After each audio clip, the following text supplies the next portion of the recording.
بسم اللہ الرحمن الرحیم۔ السلام علیکم پیارے دوستو۔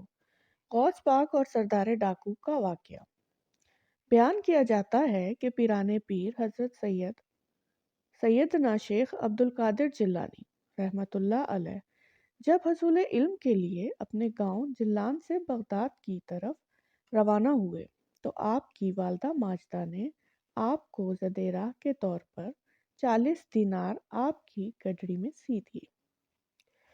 چلتے وقت اپنے لگتے جگر کو نصیحت کی کہ بیٹا، خواہ کیسی ہی مصیبت اور برے حالات تمہیں پیش آئیں، سچ کا دامن ہاتھ سے نہ چھوڑنا اور جھوٹ کے نزدیک بھی نہ جانا، کیونکہ راستہ گوئی ہزاروں عبادتوں کی ایک عبادت ہے۔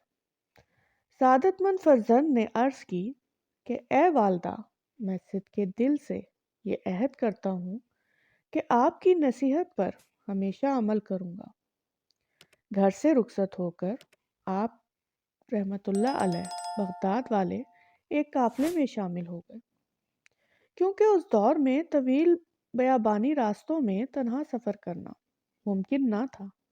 اثناء سفر میں ہمدان سے کچھ آگے ڈاکوؤں کے ایک چھتے نے قافلے پر چھاپا مارا اور اہل قافلہ کا سب مال اسباب لوٹ کر تقسیم کے لیے ایک جگہ جمع کر دیا۔ سیدنا حضرت شیخ عبد القادر جیلانی رحمۃ اللہ علیہ ایک طرف چپ چاپ یہ دردناک نظارہ دیکھ رہے تھے کہ ایک ڈاکو آپ کی طرف بڑھا اور پوچھا، کیوں میاں، تمہارے پاس بھی کچھ ہے؟ آپ نے فرمایا، ہاں، میرے پاس 40 دینار ہیں۔ ڈاکو کو آپ کی بات پر یقین نہ آیا اور وہ آپ کی ہنسی اڑاتا ہوا آگے بڑھ گیا۔ اتنے میں ایک دوسرا ڈاکو آپ کی طرف آیا اور آپ سے وہی سوال کیا۔ آپ نے اسے بھی یہی جواب دیا کہ میرے پاس 40 دینار ہیں۔ آپ کی غریبانہ حالت کو دیکھ کر دوسرے ڈاکو نے بھی آپ کی بات ہنسی میں اڑا دی۔ ہوتے ہوتے یہ بات ڈاکوؤں میں پھیل گئی اور ان کے سردار احمد بدوئی کے کانوں میں بھی یہ بات جا پہنچی۔ اس نے کہا، اس لڑکے کو میرے پاس لاؤ۔ ڈاکو آپ رحمت اللہ علیہ کو اپنے سردار کے سامنے لے گئے۔ سردار نے آپ سے مخاطب ہو کر کہا، لڑکے، سچ سچ بتا، تیرے پاس کیا ہے؟ حضرت نے بلا خوف اس بات کا جواب دیا، میں پہلے بھی تیرے 2 ساتھیوں کو بتا چکا ہوں کہ میرے پاس 40 دینار ہیں۔ اس نے پوچھا، اچھا کہاں ہیں؟ حضرت نے فرمایا، میری بغل کے نیچے گڈری میں سلے ہوئے ہیں۔ سردار نے ایک ڈاکو کو حکم دیا کہ اس لڑکے کی تلاشی لو۔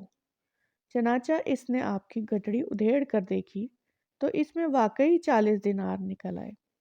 احمد بدوئی اور اس کے ڈاکو یہ دیکھ کر بہت حیران ہو گئے۔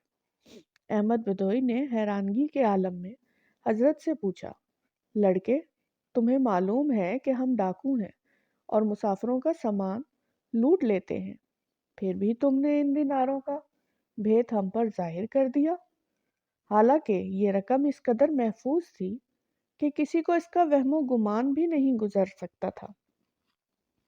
آخر کس چیز نے تمہیں سچ بولنے پر مجبور کیا؟ حضرت نے فرمایا، میری والدہ نے گھر سے چلتے وقت مجھے نصیحت کی تھی کہ ہمیشہ سچ بولنا۔ بھلا ان 40 دیناروں کی وجہ سے میں اپنی والدہ کی نصیحت کو کیوں فراموش کر دیتا اور اللہ تعالیٰ کو ناراض کر لیتا؟ حضرت کے الفاظ سن کر بدوئی بے حد متاثر ہوا اور اسی وقت اس پر رت طاری ہوگی۔ ندامت کے آنسوؤں نے اس کے دل کی سیاہی کو دھو ڈالا اور اس نے آہ بھر کر کہا، اے بچے، تم پر خدا کی ہزاروں رحمتیں ہوں کہ تم نے اپنے ماں کی عہد کا خیال رکھا، لیکن لعنت ہے مجھ پر کہ میں نے اپنی ساری زندگی اپنے خالق کا عہد توڑتے گزار دی۔ اے بچے، تم نے مجھے ہدایت کی راہ دکھا دی ہے، اب میں رہتی زندگی تک کسی کو تکلیف نہیں پہنچاؤں گا۔ یہ کہہ کر وہ حضرت کے قدموں پر گر پڑا اور راہزنی کے پیشے سے تاب ہو گیا۔ اس کے ساتھیوں نے جب یہ منظر دیکھا تو سب یک زبان پکار اٹھے، اے سردار، ہم بھی اس برے پیشے سے توبہ کرتے ہیں۔ تو رازنی میں بھی ہمارا قائد تھا اور توبہ میں بھی ہمارا پیش رو ہے۔ چنانچہ انہوں نے لوٹا ہوا تمام مال قافلے کو واپس کر دیا۔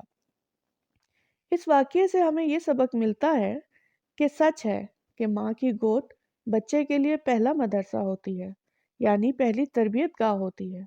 چنانچہ اگر ماں بچپن میں ہی بچے کی اخلاقی تربیت کرے تو کوئی بیت نہیں کہ وہ اپنے آگے چل کر شیخ عبد القادر جیلانی بنے۔ لہٰذا اس واقعے سے ہم سب کو، خصوصاً ہماری ماؤں بہنوں کو خاص طور پر یہ سبق حاصل کرنا چاہیے۔ اللہ تعالیٰ ہمیں بھی عمل کرنے کی توفیق عطا فرمائے، آمین۔ مزید اچھی ویڈیوز کے لیے چینل کو سبسکرائب کریں، ویڈیو کو لائک کریں اور شیئر کریں۔ کمنٹ میں بتائیں آپ کس شہر اور ملک سے ویڈیو دیکھ رہے ہیں۔ شکریہ، جزاک اللہ۔